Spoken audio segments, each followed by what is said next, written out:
కొంతమంది ఇంటర్నెట్ లో బోల్డ్ అంతమంది ఫ్రెండ్స్ చేసుకుంటారు. అవతల ఉన్న వాళ్ళ ముక్కు తెలీదు, మొహం తెలీదు, ఏ ఊర్లో ఉంటారో తెలీదు, వాళ్ళు అసలు నిజంగా అక్కడ ఉన్న ఫోటోనైనా ఆ పేరైనా కూడా తెలియదు, కానీ చాటింగ్ చేసుకుంటా ఏదో ఆనందం పొందుతూ ఉంటారు.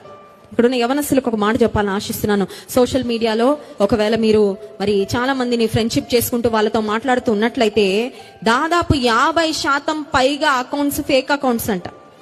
సో మీరు ఇక్కడ ఒకవేళ అబ్బాయి కూర్చుని ఒక అందమైన అమ్మాయి ఫోటోను అక్కడ ఆ అమ్మాయి పేరు చూసి మీరు చాటింగ్ చేస్తూ రాత్రి ఆనందం పొందుతున్నారంటే బహుశా అవతల అసలు అమ్మాయి లేదేమో అబ్బాయి ఉన్నాడేమో గమనించుకోండి. కానీ ఈ రోజు చాలా మంది ప్రపంచంలో కొన్ని రకాలైన భ్రమల్లో బ్రతుకుతా ఉన్నారండి. ఎవరో ఒకరు ఉంటే చాలే, నాకు ఒంటరిగా అనిపిస్తుంది, నేను మాట్లాడుకోవడానికి, నేనేదో మనసు విప్పి. ఈ మధ్య సడన్ గా ఒక యాడ్ చూసానండి యూట్యూబ్ లో.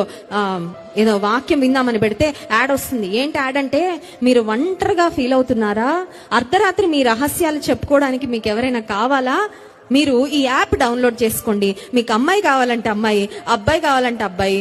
కొంతమంది చెప్పేస్తున్నారు యాడ్ అంతా. మీ సీక్రెట్లన్నీ. ఎంత దిక్కుమాలిన యాప్ అండి అది. ఉంటారు కొంతమంది ఆ యాప్లు ఉపయోగించుకునే రహస్యాలన్నీ గుండె తెరిచి చెప్పేసుకున్నాక అప్పుడు మొదలవుతాయి ఏం కాల్స్ చెప్పనా, బెదిరింపు కాల్స్. నీ రహస్యాలు ఇప్పుడు నా చేతిలో ఉన్నాయి, నేను ఎవరికి చెప్పాలో, నిన్ను బయట ఎలా పెట్టాలో తెలీదండి. ఇంటర్నెట్ లో ఎన్ని మోసాలు జరుగుతున్నాయో.